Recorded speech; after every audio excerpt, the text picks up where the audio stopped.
Hi, I'm Supervisor Don Knabe, and I'm pleased to welcome you back to another episode of Dialed In. 1 year ago, on April 15th, 2013, the thrill and excitement of the Boston Marathon was shattered when 2 bombs detonated near the finish line. 3 people were killed and hundreds were injured. One of the injured was South Bay businessman and a very good friend of mine, John Odom. John was standing near the finish line with his wife Karen, just waiting for their daughter to finish the race. John was critically injured in the blast and spent months in the hospital and then on to a rehabilitation center as he learned to walk again. Throughout his recovery, Karen never left his side. Now, a year later, John and Karen are here to share their story of survival, perseverance, recovery, and adjusting to their new normal.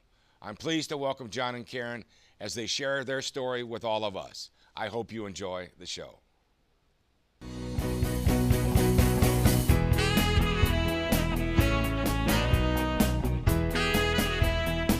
Welcome back to Dialed In. John and Karen Odom, dear friends, are joining me today. It was a year ago that John nearly lost his life during the Boston Marathon bombing. Now he and his wife Karen are here to share their story with us. I'm honored to welcome them, my good friends, John and Karen Odom. Welcome. Thank you, Don. Nice to be here. Well, it's hard to believe it's been a year, but it all started with just a trip to see your daughter and run, and daughter-in-law and everybody else running a race, and go back there and watch them. Sort of take me through that day. I mean, you didn't have to go to breakfast or anything, but you went there and the whole event of being on that finish line. Yeah, Don, I'll take you back to the 15th of April. And that particular day, we got up that morning. Nicole had left that evening to go with the other runners and would be at the start line. Well, we got up that morning and watched the start on TV, and then we all got dressed. So this was my son-in-law, Matt, our grandsons, Jacob and Weston and Christian, and Karen and I. So we left the house around 10 o'clock. And what we were going to do is we're going to go to the halfway point of the race so we can meet up with Nicole. And Donnie, our son, was there with his girlfriend, Sarah, who was also running. That's right. Sarah was running too, wasn't she? Yeah.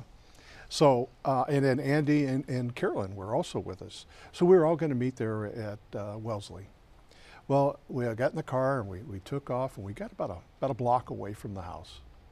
And Karen realized that, oh my gosh, we forgot the signs that the boys had made to hold up to say, hey, good luck, Mommy, we love you. So we had to turn around and go back. So we did. We went back to get the signs. Karen jumped out. She got the signs. Matt said, you know what, I'm going to run upstairs and I'm going to grab my camera. So he did. He ran upstairs in the house, got his camera. He looked up and he saw his belt hanging. And I had shorts on. He normally doesn't wear a belt with his shorts, but something possessed him to say, I got to wear that belt. Oh my. So he put his belt on. And later on, that belt really came into play big time. So then off we went, and we got to Wellesley, and we hugged and kissed and with the runners and wished them luck. And in fact, I'll never forget that Nicole, that day, it was such a great day. The weather was beautiful, about 65. She goes, Dad, I could run all the way to New Hampshire today. I feel so good. So it was an exciting time. We were all happy, and we wished them good luck, and we'll see you at the finish line. So then we left the Weston and Christian with some friends. We didn't want to take them with us because they're only 3 years old at the time. But we took Jacob with us, and Matt and Karen and I and Donnie and Andy and Carolyn. Here we go. We all go downtown, and we get there to the finish line, and we're standing there watching the runners come through it. And at this point in time, they're all charity runners. So it's all families that are down there, okay? So we had Jacob stand in front of Karen and I. But he couldn't see over the snow fence that they had put up. So Matt said, here.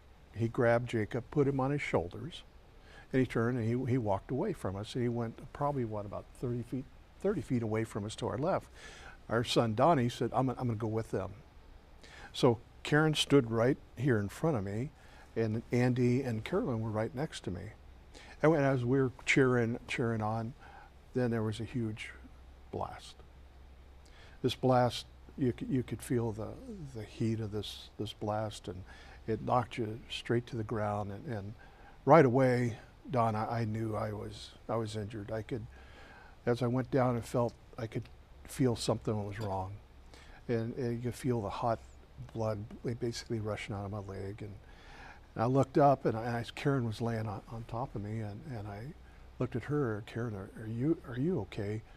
But so you were still conscious at that point? Yes, I was. Yes, and I told her, I said, "It's my leg, Karen. It's my leg." She assured me that she was fine. She checked herself out and then told me the rest of the family was okay, John, okay. And then from that point on, I just started fading in and out, Don. Because you were starting to bleed out, yeah, right? Correct. And then you did the tourniquet thing with sweatpants from? I had been carrying a pair of running pants for Nicole to change into after the race. And it's the only thing I had. So I tied them as tight as I could, but they were stretch pants. So it really didn't help. And in my mind, I'm thinking, oh my God, I need a belt, I need a belt. And my son-in-law appeared over my right shoulder. And in the videos, you can see him, he's taking his belt off before he even gets to us. So you forget the sign, you forget the sign, you turn back to get the sign, he gets his camera, and oh, by the way, there's a belt hanging there. Exactly. And that literally saved your life, probably. It literally saved his life. That's what the doctors told us at the hospital. And it wasn't a normal belt. It was one of those cinch belts, not with the holes in it, so he could tighten it as tight as he could and literally stop the bleeding on the street. Maybe 1 liter before he. And I think everybody should know who Matt, the son-in-law, at the time was a goalkeeper for the New England Revolution and the soccer team. So he was used to blocking shots, but here he was to save your life. And of course, then all the doctors were around there and all the medical personnel, everybody running around. And then there was one part where Donnie took the grandson and just handed him to a stranger. To try, so they could deal with you, right? Exactly. Yes, that's to two true. women. He thought it was a coffee house because it was a patio out on Boylston Street, but it was a hotel lobby. And he handed his nephew to 2 perfect strangers and said, "Take care of my nephew. I have to go take care of my parents." What was going through your minds other than just out of chaos? Of course, at some point you sort of faded out because you were bleeding out.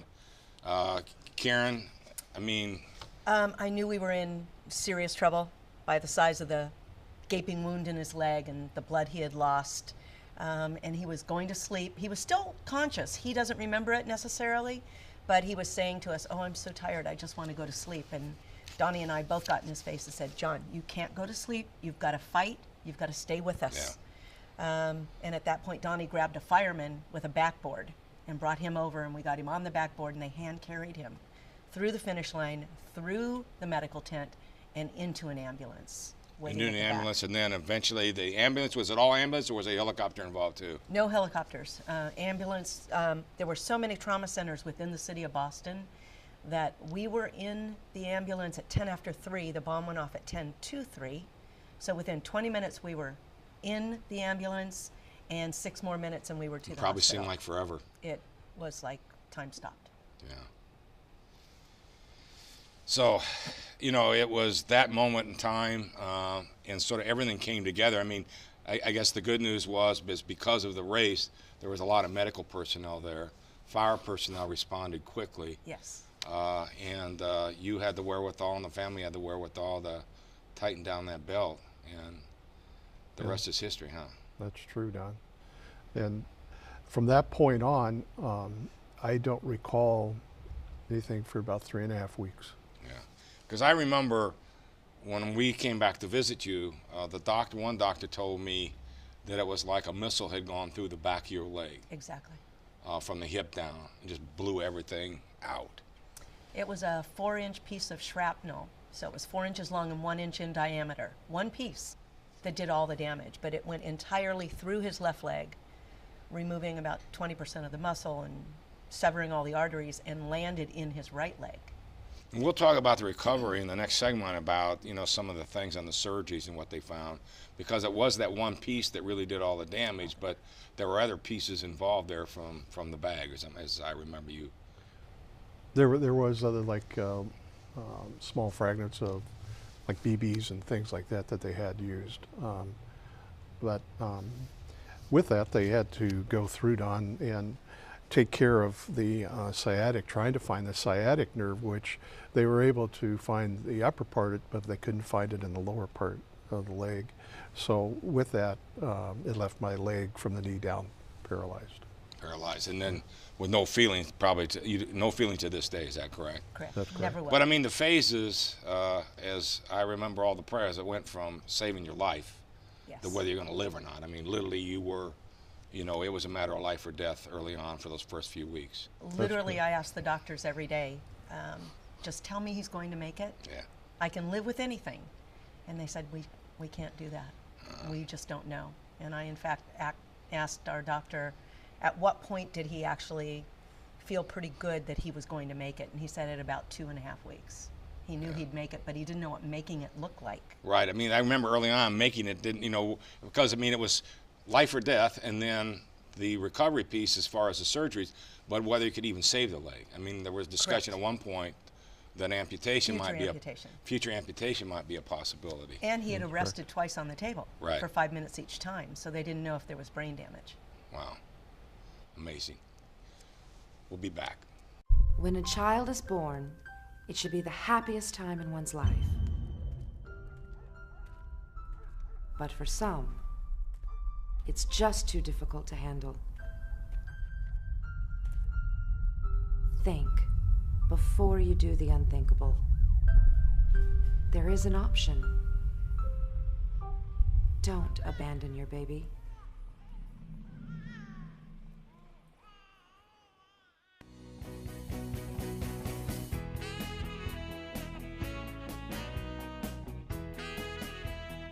Hi, welcome back to Dialed In. Once again, I'm here with John and Karen Odom. Let's talk about your recovery. You know, those first few weeks in the hospital, you said earlier that you didn't remember much for 3.5 weeks. You had a lot of support from Boston to Los Angeles to all over America. You had a whole bunch of folks praying for you. We sure did. Karen, you never left John's side. We all knew that.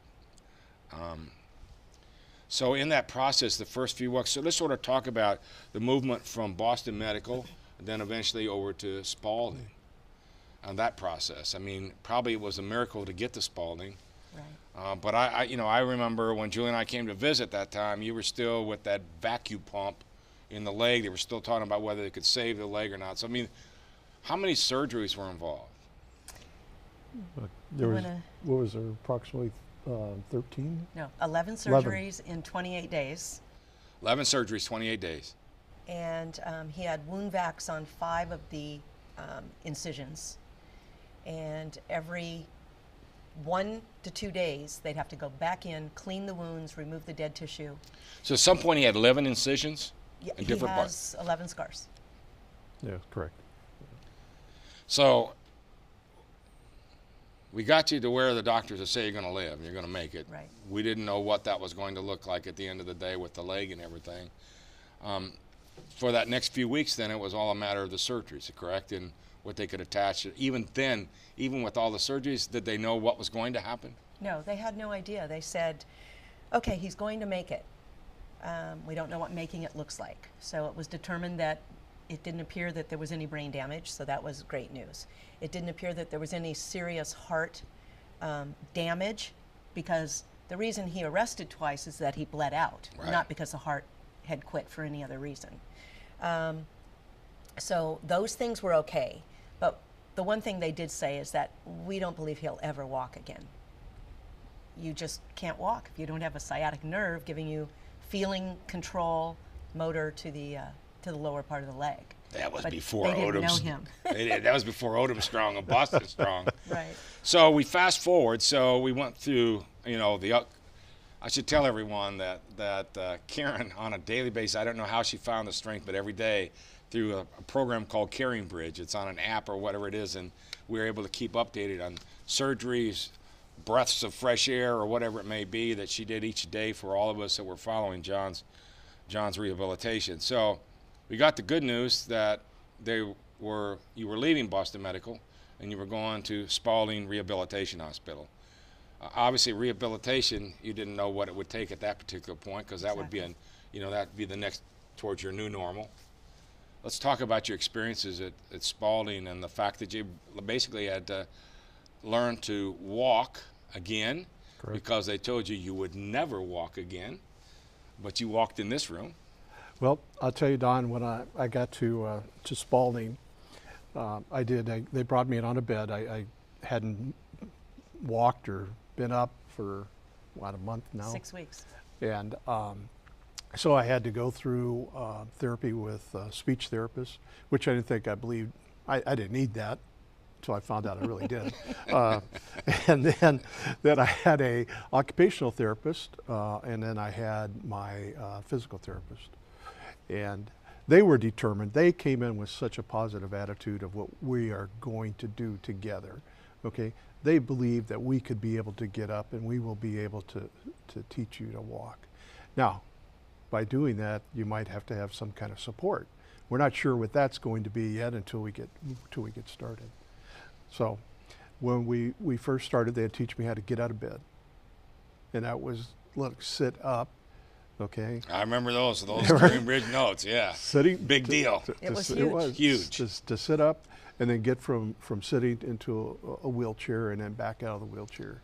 So that was the first. I remember the step. thing that they talked about from getting out, which is the big deal, getting into the wheelchair, getting out of the wheelchair, and him getting to take some naps in the wheelchair too. Yeah, that's true. Exactly. Just getting out of bed for the first time in 6 weeks. He hadn't been out of bed. He hadn't used a bathroom. It was, it seems so simple and you take those things for granted. Oh, absolutely. But it was the simple things that were the hardest things in the beginning, just Because that's the basic life. responsibilities of life that you have to do Exactly. each and every day. I mean, the mundane things that, it's sort of like turning on a light switch, you expect the lights to go on, all those Exactly. kinds of things. And your body expected to, be able to get out of bed or tie a shoe or. Your mind thinks so too. Absolutely. But that was, like she said, that's what they taught me. They taught me how to use the bathroom again. They taught me how to brush my teeth. They taught me how to take a shower. And then they also taught me that I could stand on my own. And at the beginning, I kept getting a lot of well, you could do it, until I actually got to those parallel bars that day. It was about 5 days after we were there, I think. We got to those parallel bars, and I actually stood up with the help of 3 people, mind you, at that first time. and took a step. And then I took 5 steps that day. I knew then, this is going to happen. This is going to happen. You guys are, in fact, right after we had that, we had a little meeting to discuss what my goals are going to be going forward here.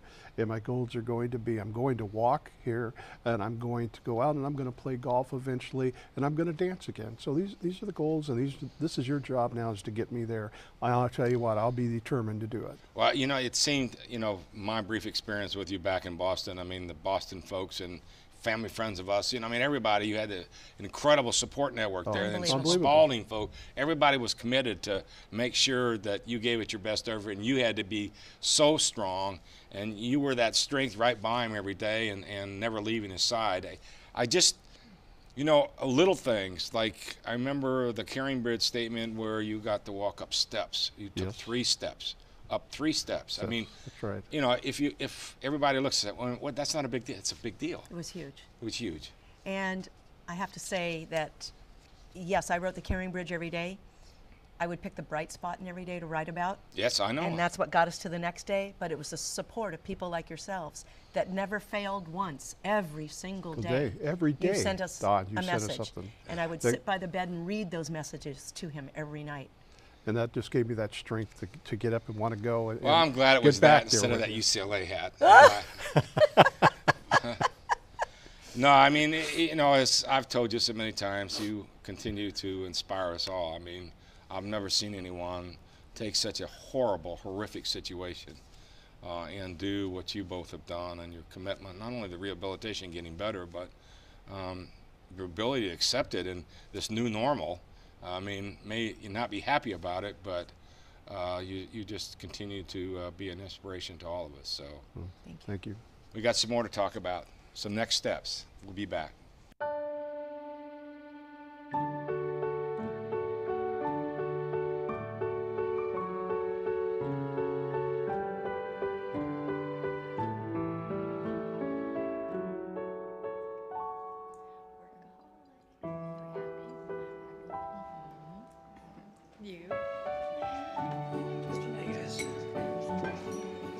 dinner makes a difference.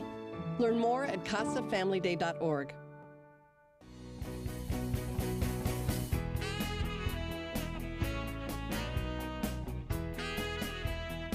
Hi, welcome back to Dialed In. Back again with John and Karen Odom. So let's talk about your return home and your new normal today. So what was it like that day? You both there, you know, you've been through this rigor of life or death, rehab, surgeries, everything else, and somebody walks in the room like a doctor or somebody says, John and Karen, you can go home. I'll tell you, Don, how that came about too. Was you probably demanded it, knowing you. we were standing in the lobby of the Spalding Hospital. Everybody hear that? They were standing in the lobby. Yep. And we had our grandsons, the two grandsons with us, the 3-year-olds. And Weston was being carried by Karen, so Christian wanted to be picked up also. Well, Karen couldn't carry them both, so I had a cane in my hand. I turned and handed her my cane, and I said, come here, Christian, I'll carry you. So I picked him up and put him on my hip. Just at that time, my doctor walked into... The good hip or the one that been injured? The injured. Yeah, well, okay. And he walked in the lobby just at that, and he looked up at us, and he said, well, I think my job is done here. I think you can go home now. How cool is that? Because I can't believe what I'm looking at. So you had him on the bad hip, so right? Yes, absolutely. Oh, my gosh. So that was when we were going to come home. And so you got to arrange all that, and I remember we got all the information when you were coming, and you got that special ride home in that special plane. You got to lay down the entire way. I did, absolutely. And, you know, I should tell the folks that what had happened, there was you guys got in an hour early. Exactly. And so for some reason, Julie and I are never early to anything. We were an hour early too. Mm-hmm. And so all of a sudden, people in that lobby area, and I think it was your sisters or somebody was there with us. Nobody else from the family was there, and they said they're landing, they're going to be here. And we're just, you know, like a little kid with our face to the glass doors. Describe the feeling getting off that airplane. That day getting off that airplane, Don, it was like heaven, like the world has been lifted off your shoulders. And as we approached, we got to see your face. Yeah, you know? You were going to see my face. Again, you know, we saw that smile, you and Julie standing, and it was like, we did it, we made it, we're home. And it was just an overwhelming feeling to get there and be able to hug you and hug Julie. And like you said, right behind you was my sisters and her brothers and all of our friends. And the family eventually got there, and everybody was so excited. You know, because a plane at LAX is never an hour early. I mean, never, you know. I mean, granted, it was a chartered medical transportation, but even then, I mean, to have a situation like that. But it was pretty amazing to see you walking. I mean, you know, because all you have to do is go back and relive all the Carrying Bridge stories that most of us have saved, and particularly the ones that were life and death kinds of situations. So now you've been home for a while. What's the new normal like? Well, new normal is different. I go to therapy 3 days a week. And you'll be doing that forever, probably. I'm going to be doing that forever, yeah. So that takes up most of my time, 3 days a week. And then I have a therapist that I go to, also a physical trainer, actually to work on the rest of my body to help me get along. And I do that 2 days a week with him. So basically 5 days a week that we're doing, that's what we're doing. I tried at the beginning. I thought, well, I'll go back to work. Got there, Don found out that I couldn't sit for that long period of time. And I definitely couldn't go out and walk the jobs. As you know, we're in construction. We couldn't go out and walk on the jobs any longer. So basically, with that, I'm now permanent disability. So that we're doing some work around the house. You know, we have a historical home there in Redondo Beach. So we're doing work on the house, things that I thought I was going to be able to do. So not being able to do that. And then we have the condo on the desert. We're remodeling that to make it easier for myself to get in and out of. So. And I think that's what people, as time goes away from the horrific day, to realize that lives are changed forever. And I hope that message gets out. Our life has changed forever, but not as dramatically as some of the other survivors that we've stayed in contact with. And in the beginning, John was the most critically injured to have lived. Some of the amputees were going home, and I couldn't understand how to me, an amputation was so much more severe, but they were going home, and then they were getting their prosthetics, and they were walking before we even got to rehab. But now, John is far better off than some of them because their continual struggles, it's just heartbreaking. Yeah. So, I mean, so we're a year later, so physically, you have your issues you have to deal with forever. Correct. Mentally, is it, you still handling it as well as you always handle it? Is there any bitterness or? Don, people do ask me that. They said, first of all, have you forgiven? And I said, forgiven? No, I don't think I'll ever forgive, okay? And I don't really think about it, but until people start asking me questions about the kids that did the bombing. And then I start thinking about the other survivors, the ones that Karen was just talking about, and how young they are. And now they'll get the rest of their life. They got to go through dealing with these situations. That's when I start getting angry, and getting mad. So I don't really go there or think about it until that happens. You don't want to waste the mental space on Exactly. people like that. Well, I mean, then, fortunately for you too, your son, as I mentioned, Matt, my son-in-law was a goalie for the New England Revolution, so you had everybody back there. They had a home back there. And now, fast forward, he's a coach of the Galaxy, correct? That is Exactly. correct. So you got everybody back this way. Everything seems to work out. We're blessed. So this new normal is, and he had an injury. He still got rehab to do too, and Exactly. sort of forced him out of the game and into coaching. But you're all back together again, and of course Yeah, Dottie's here and everyone else. Couldn't It's be better. wonderful. It's really wonderful. How's the golf swing? Well, the golf swing's not doing too bad, Don. Still got some work on it, but I'm back out on the course. I'm a little jealous that you're doing, using a trainer to improve your golf swing. A little more flexibility. I mean, So, but I got to figure out some way to beat you. Well, I should just tell everyone. I got an email from Karen the Saturday before they went back, or I don't know if you were back there already. We were going to be traveling with you guys on a little vacation kind of thing for a few days. That was on a Saturday. We got the email telling us what to pack Monday. Your life changed forever. Exactly. And we were leaving the following Friday.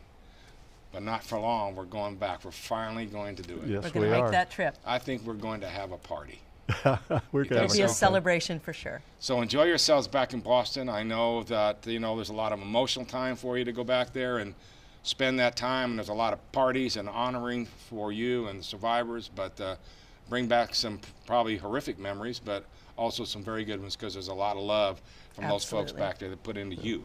Yes, they did. And we just can't wait to get back there and be able to, this time, Don, instead of us going out on the gurney, now we'd be able to stand there and thank them in person. So That's awesome. John and Karen Odom, guys are dear friends. Thank you for taking the time to join me and doing this. I know sometimes it's not, you've been asked 1,000 times and it's not always easy to reflect back, but really appreciate you taking the time to share your story of perseverance and courage. That's all I can say. You've been an inspiration to all of us. Thank you, and thanks for your Don. support. Absolutely. Thank you, Don. You have the time to give, and your country needs you. Take what you learned during your life and apply those skills to your community. Shape tomorrow by being a mentor and tutor for children. Make independence a reality for people to continue to make their house their home. Make a difference today. Get involved. Thank you again for tuning in to Dialed In. I want to thank our special guests, my dear friends John and Karen Odom, for taking the time to join me here today. The lives of many changed forever on April 15, 2013. Lives were lost, many were injured, but out of that devastation, a city and a country rose up and stood strong, Boston strong. John, with the help of his rock, Karen, persevered through countless surgeries, rehab exercises to become what we called Odom strong. Life goes on for John, Karen, and the entire Odom family as they continue to live their new normal. Thank you again for tuning in to Dialed In. We'll be back next month with an all-new show.